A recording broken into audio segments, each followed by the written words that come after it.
Hi, I'm Kim and you're watching Kim Wilson TV. My channel is dedicated to helping victims of narcissistic abuse get free and stay free.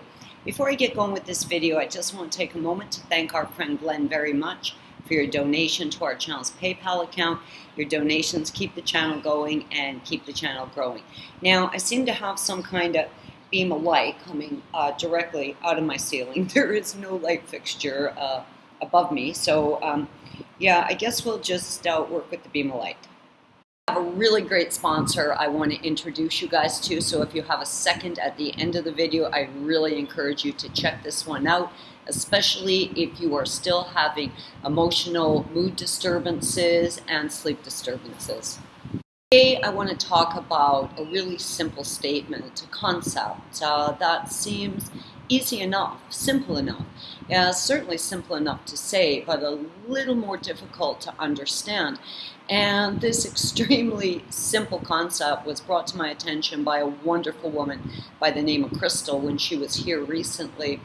And that concept is narcissists just don't think like us. And I want to talk about that today.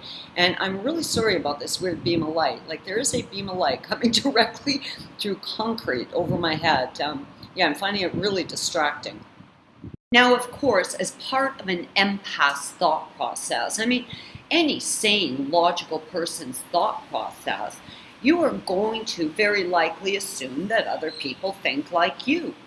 But narcissists do not think like us. And if we go to step one of the narcissist playbook, step one of the narcissist clearly defined agenda, their initial thought process is that of a predator. They are constantly scanning, constantly searching for potential victims. Now, this predatory mindset is going to make everyone likely prey.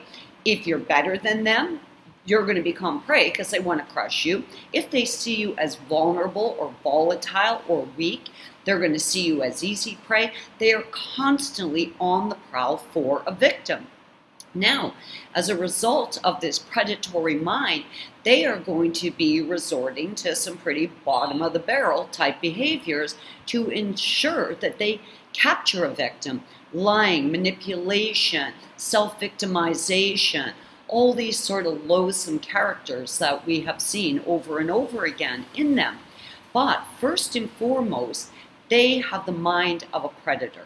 Now, to successfully take capture someone that they have targeted, they are going to mirror them, try to reflect them, try to be more appealing to them. But all of this, the lies, the manipulation, the mirroring, the development of the mask, all of this stems from a predatory mind. I think as a collective of victims and survivors, it's very important for us to recognize this difference in thought patterns, this different way of thinking, because most certainly a predatory mind is just not going to be like ours. And if we don't understand the mind of a narcissist, I think it lays out the path for many, many lost hours of researching and rethinking and reprocessing, because an empath is not going to want to be quick to judge. You are going to want to be looking for reason and logic in what happened, and there just may be none, because we may not be dealing with any type of a logical or reasonable thinking process. And when we're dealing with the abstract, it's going to drive us all nuts, trying to make it appear clear, trying to make it appear normal or sane, when what it actually is the polar opposite of that. And I know for many of us, I mean me included, this need to understand, to try and make sense of something so irrational, so illogical, so insane, has consumed countless hours, 2.5 years of my time and my energy, just trying to make sense of it, when there just may be no sense to be made of it. Now, let's consider the mind of a predator. So how does the mind of a predator work? Well, first and foremost, the predator is going to feel excessively entitled. So what does that mean for us? How does that play out for us? And what does it actually look like? Well, a totally entitled thinking predator is going to believe that everyone else is there to serve them, that we are there for their amusement, for their pleasure, for their use. An entitled thinking person is going to believe that they have special rights, special privileges, that we are nothing but pawns in their game, and we've certainly seen that.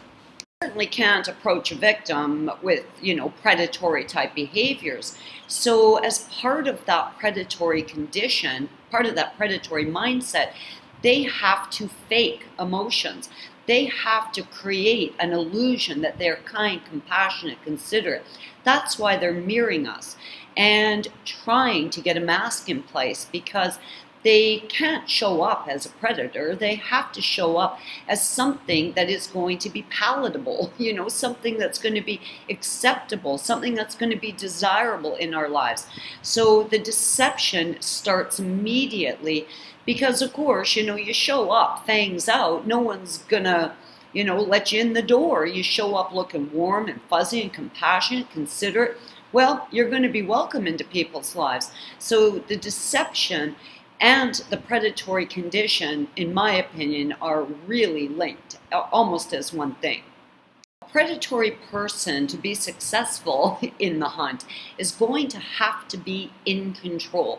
Now, a real covert, manipulative form of control, of course, that narcissists use is one of self-victimization. They don't come out of the gate, rah, I'm in control. Not at all. They come out as meek, weak lambs almost. People who have been harmed and injured, people that need our empathy and our compassion. And this is a very sneaky and very deceptive way to take someone hostage, because, of course, you really do believe, I most certainly did believe, that Trevor was a harmed and injured person. He had said many times, if only he had met me sooner, he would be a different man. If only he had found someone to truly love him as I did, he would have been a different person and his life would have been on a different course.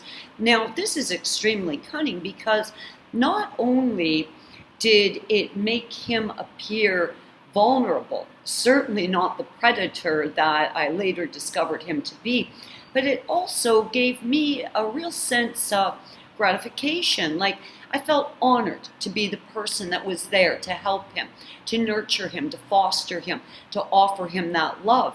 So there was a lot of stuff going on there, which, of course, in retrospect, was completely deceptive, completely underhanded, but extremely effective. One of the biggest differences in the way a narcissist thinks and an empath thinks is, of course, the empath does not want to be quick to judge. They don't want to harm people because, of course, they are going to feel horrible. They are going to have that sense of empathy and compassion kick in, and they will be disgusted by their own behavior if they did actively harm someone. Where a narcissist, on the other hand, void empathy, void compassion, void an ability to love, can operate free from any of this guilt or shame, which is a bit of a contradiction, as we know, because they are riddled with guilt and shame.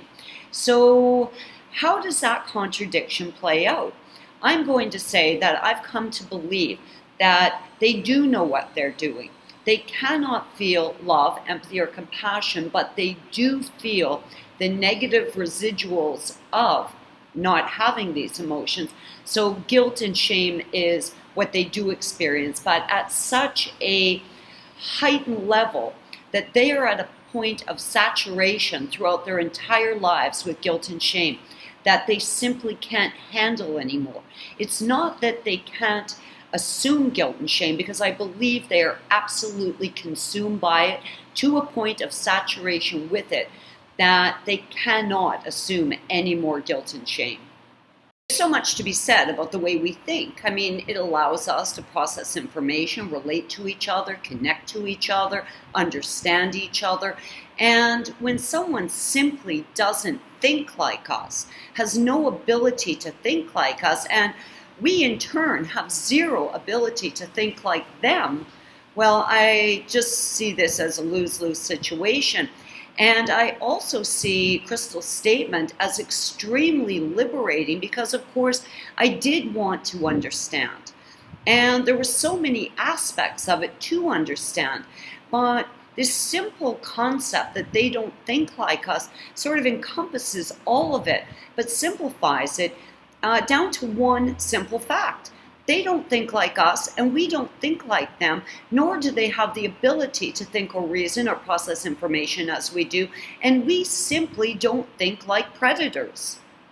Meanwhile, back at the ranch, of course, I'm trying to understand all these micro compartments of narcissism and how it affected my life, but stripping all of that down to one simple fact.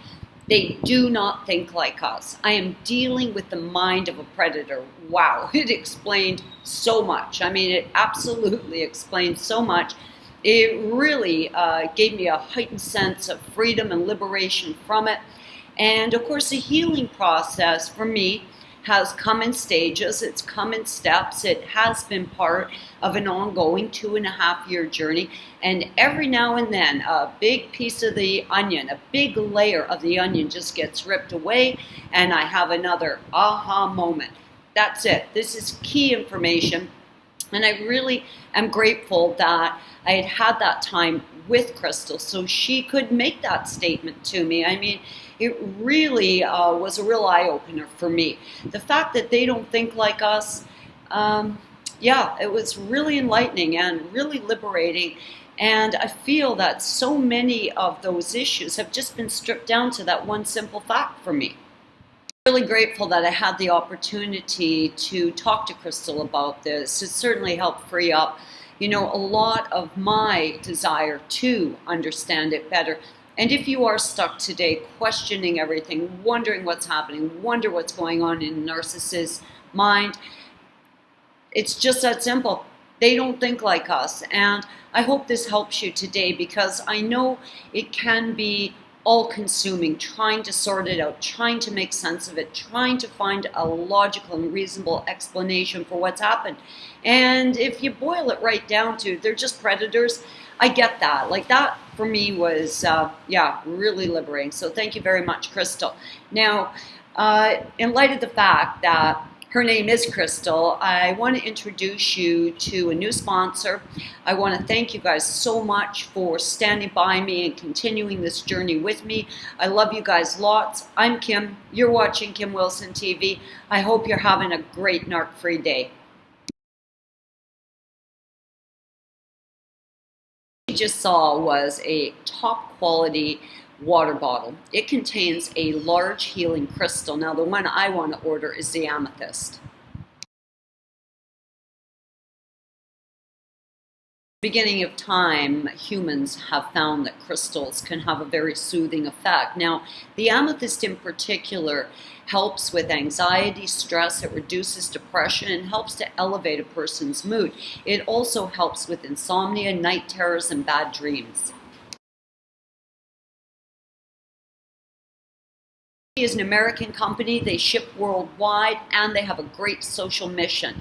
Every time you make a purchase of one of these fabulous, beautiful drinking bottles, Soji makes a donation on your behalf to a great international nonprofit organization called Water is Life. They also make a small donation on your behalf to the channel. Christmas just around the corner, you might want to buy a very special gift for yourself, and I think these water bottles are fabulous. As I said, I want the amethyst one, and if you're looking for a special gift for someone that could benefit from the healing properties of crystals, I encourage you to check them out. Thanks a lot, guys.